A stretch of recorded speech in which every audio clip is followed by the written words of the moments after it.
One, two, three, four, yo, ada yang baru lagi nih, ya kan? Oke, sesuai requestan kalian, kita akan bahas Wukong versi yang satunya lagi ya. Yuk, jadi tanpa basa-basi lagi, mari kita bahas. Check it out.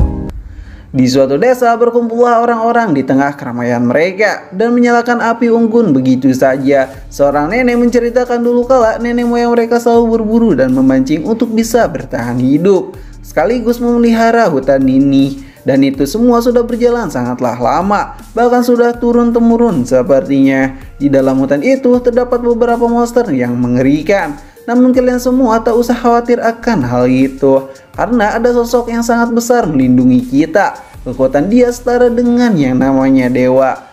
Lalu nenek itu pun memberikan ceramahnya, jika mereka semua harus hidup berdampingan dengan para monster itu. Sambil sang nenek itu meniupkan debu kepada anak-anak yang mendengarkan akan hal itu. Nenek berkata, jika debu itu mampu melindungi mereka semua jika mereka sedang berada di dalam hutan. Sang anak yang penasaran bertanya kepada sang nenek, kira-kira ada berapa jumlah monster yang ada di dalam hutan itu? Lalu sang nenek menjawab, jika semua tak terhitung jumlahnya, pokoknya sangatlah banyak, ujarnya. Anak-anak yang mendengarkan hal itu kaget saat mendengar itu semua. Sampai-sampai mereka semua pun meminta sang nenek untuk bercerita, terutama sang Raja Kera. Sang nenek yang mendengarkan hal itu berkata, baiklah, nenek akan menceritakan itu semua kepada kalian. Tapi nenek bingung harus mulai dari mana. Kisah menceritakan 60 tahun yang lalu di hutan Jalur Iblis, di mana si nenek masih perawan kelihatannya. Di dalam hutan itu sang nenek bertemu monster yang sangat begitu besar. Saking besarnya monster itu tak normal dari monster yang lainnya, yang mengakibatkan sebuah teriakan dari monster lainnya pun terdengar begitu saja. Awas kalian semua, monster raksasa datang, berhati-hatilah, ucap si monster kelelawar yang cabut dari tempat itu. Sebuah kaki raksasa pun terlihat di sana. Hah? Apakah itu seekor kera? Apa? Itu kan segel sage kan? Kekuatannya ini sangatlah mengerikan. Lengannya itu mampu menghancurkan semua lahan hutan jika ia benar-benar menginginkan. Lalu keadaan di sana pun makin chaos begitu saja. Para siluman kelelawar pun berlarian kemana-mana dan ketakutan sepertinya. Lalu para siluman ular pun memperhatikan kera raksasa tersebut. Ia mengatakan jika siluman kera ini adalah siluman pendatang dari hutan ini. Ia terus mengamuk dan menghancurkan semua yang ada di hadapannya itu. Namun neneknya di belakang punggungnya ia membawa sebuah rumah yang cukup aneh yang ia gendong dalam perjalanannya itu. Hei Yamete Kimochi, kenapa kau tak menghukum atas kekacauan besar ini? Yamete Kimochi pun hanya bisa terdiam begitu saja. Sampai pada akhirnya sang Ratu Lipan pun muncul di sana di hadapan Yamete Kimochi. Ia mengatakan jika sang raja itu akan kubuat kering kerontang begitu saja dan dihisap secara perlahan-lahan. Namun sang Yamete Kimochi pun berkata, jika apa yang dikatakan Ratu Lipan itu tak mungkin terjadi dengan semudah itu. Karena Raja Tikus Mata Merah saja sampai dibunuh olehnya dengan sangatlah mudahnya. Cuy, itu kan dia bodoh. Jangan samakan aku dengan sang tikus tua itu. Sementara itu di sisi lain hutan seseorang pun berkata, akan kuperlihatkan kekuatan baku hantamku pada pendatang baru itu. Aku yakin ini akan sangatlah seru. Dan orang itu adalah siluman ekor 9 yaitu Kyuubi.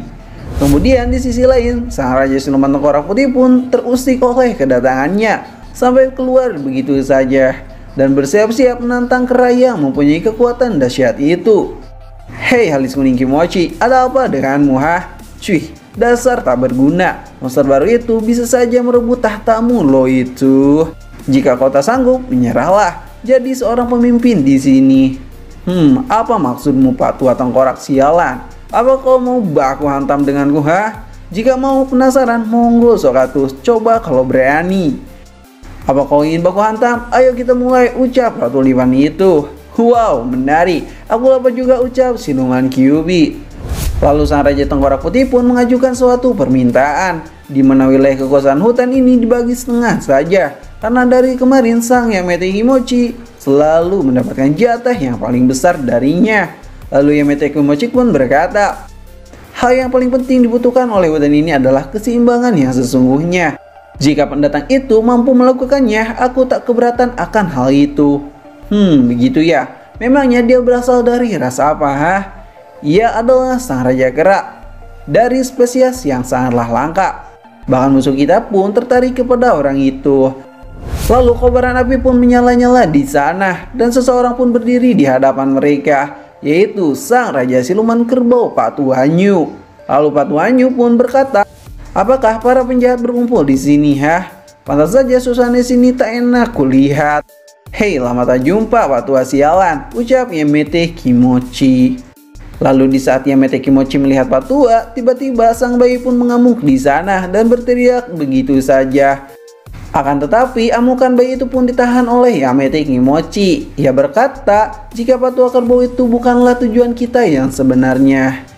Gila, orang ini sangatlah mengerikan. Ia bergerak tanpa ada sebuah hambatan. Ia berhasil mengalahkan semua monster yang ia hadapi. Ia datang ke sini untuk menantang semua penghuni hutan ini. Bukan main. "Bagaimana bisa aku melewatkan orang yang sangat mengerikan seperti itu?" ucap Patuhanyu itu. "Hahaha, kau benar paman kerbau sialan. Yang membuat siluman yang ada di sini benar-benar ingin sekali baku hantam. Tapi perlu satu hal yang kau tahu. Ia adalah siluman yang dilahirkan dari sebuah batu." "Hah? Apa? Batu? Bagaimana bisa sebuah batu melahirkan siluman yang mengerikan seperti itu? Aku harus menjadi orang pertama yang mengalahkan kera sialan itu." "Bahaha, lucu sekali tulang berjalan. Aku yakin kau tak mampu mempunyai kesempatan itu," ucap Yamete Kimochi. "Aku sungguh tak sabar ingin baku hantam lawannya." Lalu kita pun diperlihatkan baku hantam yang akan segera dimulai antara kera raksasa itu versus monster bermata satu yang mempunyai kapak raksasa di tangannya. Semua orang yang tertarik kepada kera itu pun langsung melihat itu semua. Karena mereka semua dari tadi hanya mendengarkan rumor saja tanpa pernah melihat baku hantam yang sesungguhnya.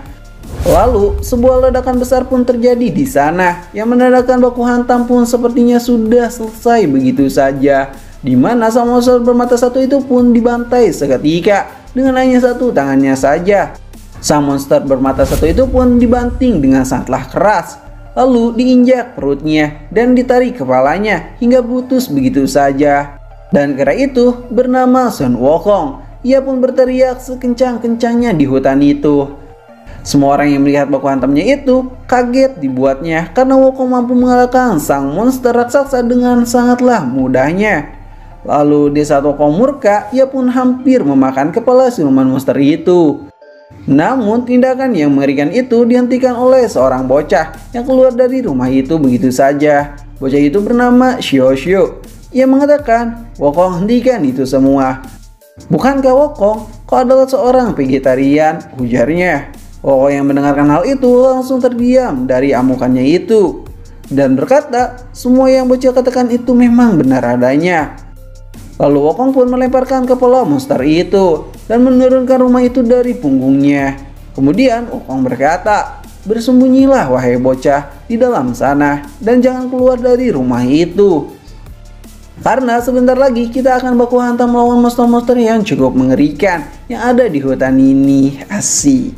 Dan Sun Wukong pun kembali ke wujud manusianya, di mana Sun Wukong yang satu ini cukup sangatlah berbeda. Ini mirip sekali kayak Sun Wukong versi rock and rollnya kali ya.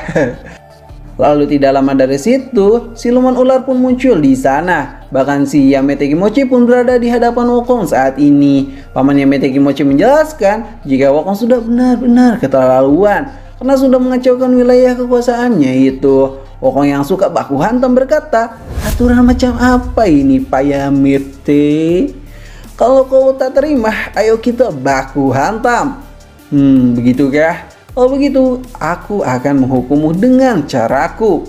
Bagus kalau begitu. Kalian semua yang ada di sini, aku Wukong sang raja kera menantang kalian semua yang ada di sini untuk baku hantam. Paman Yamete Kimochi pun berteriak, "Majulah bayi iblis, hajar dia, makan dia, dan ratakan dia." Lalu bayi iblis pun menyerang dengan sangatlah barbar dengan amukan yang mengerikan dan bersiap-siap menangkap Wukong begitu saja. Akan tetapi sebuah pukulan keras pun mendarat indah di mulut sang bayi iblis yang membuat iblis itu kaget di sana dan berusaha menggigit Wukong dengan apa adanya.